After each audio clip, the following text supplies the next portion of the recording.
ಈಗ ಅಧ್ಯಕ್ಷರೇ, ಈ ನಮ್ಮ ಸಭಾಧ್ಯಕ್ಷ ಸ್ಥಾನ ಖಾಲಿಯಾಗಿದೆ.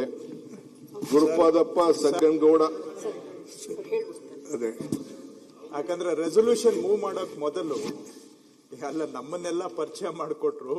ಅವರು ಮುಖ್ಯಮಂತ್ರಿಗಳಾಗಿ ಇವತ್ತು ಜವಾಬ್ದಾರಿ ವಹಿಸ್ಕೊಂಡ್ಮೇಲೆ ನಿನ್ನೆ ಸಂತಾಪ ಇತ್ತು, ಸಂದರ್ಭ ಅಲ್ಲ. ಇವತ್ತು ಅವರ ಎರಡು ಪ್ರಾಸ್ತಾವಿಕ ಮಾತುಗಳನ್ನ ಆಡಿ ನಮ್ಮನ್ನೆಲ್ಲ ಪರಿಚಯ ಮಾಡಿಕೊಟ್ಟಿದ್ದಾರೆ.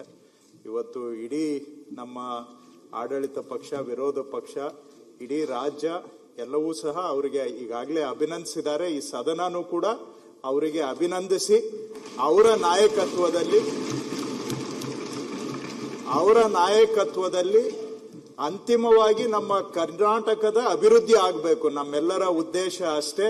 ಕರ್ನಾಟಕ ಇನ್ನಷ್ಟು ಅಭಿವೃದ್ಧಿಯನ್ನ ಅವರ ನಾಯಕತ್ವದಲ್ಲಿ ಕಾಣಲಿ ಅಂತ ನಾನು ಆಶಿಸೋದರ ಜೊತೆಗೆ ನನಗೆ ಸಂಪೂರ್ಣ ವಿಶ್ವಾಸನೂ ಇದೆ.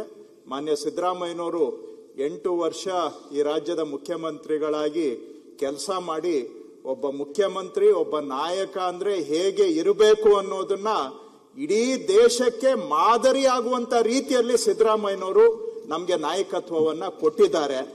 ಅವರ ಹೆಸರು ಯಾಕಂದ್ರೆ ಇಷ್ಟು ಕರ್ನಾಟಕದ ಇತಿಹಾಸದಲ್ಲೇ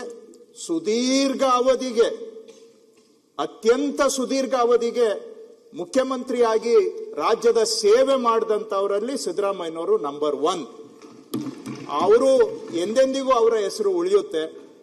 ಅದೇ ರೀತಿಯಲ್ಲಿ ಈಗ ಮಾನ್ಯ ಶ್ರೀಯುತ ಶ್ರೀ ಡಿ ಕೆ ಶಿವಕುಮಾರ್ ಅವರು ಜವಾಬ್ದಾರಿಯನ್ನ ವಹಿಸಿಕೊಂಡು ಕರ್ನಾಟಕವನ್ನ ನಮ್ಮೆಲ್ಲರನ್ನ ಮುಂದೆ ಹೆಜ್ಜೆ ಇಡ್ತಕ್ಕಂಥ, ನಮ್ಮೆಲ್ಲರನ್ನ ಜೊತೆಗೆ ತೆಗೆದುಕೊಂಡು ಹೋಗ್ತಕ್ಕಂಥ, ಕರ್ನಾಟಕವನ್ನ ಮತ್ತಷ್ಟು ಪ್ರಗತಿಯ ದಿಕ್ಕಿನಲ್ಲಿ ಸಾಗಿಸ್ತಕ್ಕಂಥ ಜವಾಬ್ದಾರಿಯನ್ನ ಅವರ ಹೆಗಲ ಮೇಲೆ ಹೊತ್ಕೊಂಡಿದ್ದಾರೆ.